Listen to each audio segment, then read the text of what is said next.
何？お前はもう死んでいる。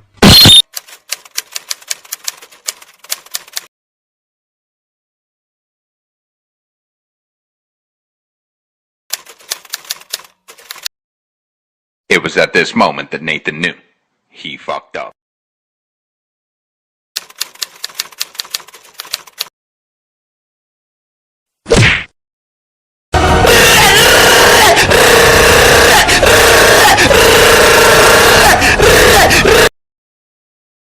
Pengertian perdagangan internasional. Perdagangan internasional adalah perdagangan yang dilakukan oleh penduduk suatu negara dengan penduduk negara lain atas dasar kesepakatan bersama. Perdagangan internasional ditandai dengan adanya kegiatan ekspor dan impor. Namun, tidak hanya mencakup ekspor dan impor, melainkan juga meliputi kegiatan jasa seperti pengangkutan, perkapalan, pariwisata, perbankan, pos, dan komunikasi. Manfaat perdagangan internasional. Ada beberapa manfaat perdagangan internasional.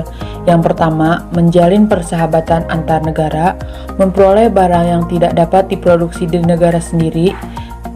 Dengan adanya perdagangan internasional, setiap negara mampu memenuhi kebutuhan yang tidak dapat diproduksi di negara sendiri.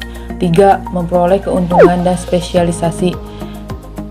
Walaupun suatu negara dapat memproduksi suatu barang yang sama jenisnya dengan produksi negara lain, tetapi ada kalanya lebih baik apabila negara tersebut mengimpor barang tersebut dari luar negeri. 4. Memperluas pasar dan menambah keuntungan. Dengan adanya perdagangan internasional, pengusaha dapat menjalankan mesin-mesinnya secara maksimal dan menjual barang kelebihan produk tersebut ke luar negeri. 5. Transfer teknologi modern. Perdagangan di luar negeri mungkin suatu negara untuk mempelajari teknik produk yang lebih efisien dan cara-cara manajemen yang lebih modern. Selanjutnya ada faktor pendorong perdagangan internasional. Yang pertama, penguasaan ilmu pengetahuan dan teknologi dalam mengelola sumber daya ekonomi. Yang kedua, perbedaan sumber daya alam. Mengapa perbedaan sumber daya alam di setiap negara dapat menjadikan pendorong perdagangan internasional? Biasanya karena suatu negara yang akan kaya sumber daya alam dapat menjual sebagian dari hasil sumber daya alam tersebut ke negara tetangga maupun mendorong perdagangan internasional. Jika suatu negara tidak kaya akan sumber daya alam, negara tersebut tidak dapat menjual sumber daya alam. Bahkan negara itu bisa mengimpor sumber daya alam dari negara lain yang kaya akan sumber daya alam. Yang ketiga, keinginan memperluas pasar dan menambah keuntungan. Nah, sebagai makhluk sosial, dalam mempertahankan kelangsungan hidup, manusia tidak dapat hidup sendiri. Manusia harus bekerja sama dengan manusia lainnya dan bergotong royong dalam memenuhi kebutuhan masing-masing. Yang keempat, kelebihan atau kekurangan memproduksi dalam suatu negara. Suatu negara yang tidak dapat diproduksi di negara tersebut, entah itu karena adanya terbatas sumber daya alam, sumber daya manusia, modal, ataupun skill. Adanya kerjasama internasional di bidang perdagangan dapat memberikan beberapa manfaat dan keuntungan yang bisa didapatkan dari masing-masing negara yang melakukan kerjasama dalam bidang perdagangan.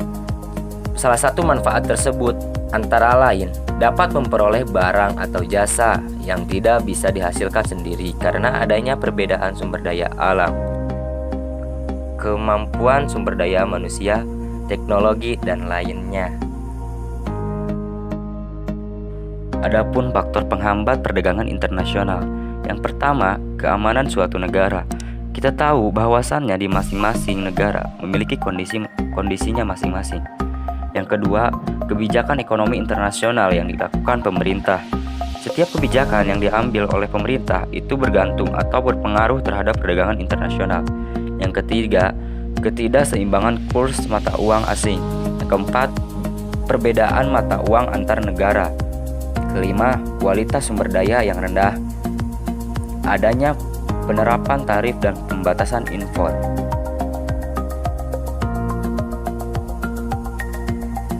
Teori perdagangan internasional dibagi menjadi 3, yaitu teori absolut. Teori absolut adalah perdagangan dua negara didasarkan kepada keunggulan absolutnya. Yang kedua, teori komparatif. Meskipun suatu negara kurang efisien dibandingkan dengan negara lain dalam bentuk memproduksi dan komoditasnya. Yang ketiga, teori kompetitif, bahwa tidak adanya korelasi langsung antara dua produksi yang dimiliki suatu negara untuk dimanfaatkan menjadi daya saing dalam perdagangan.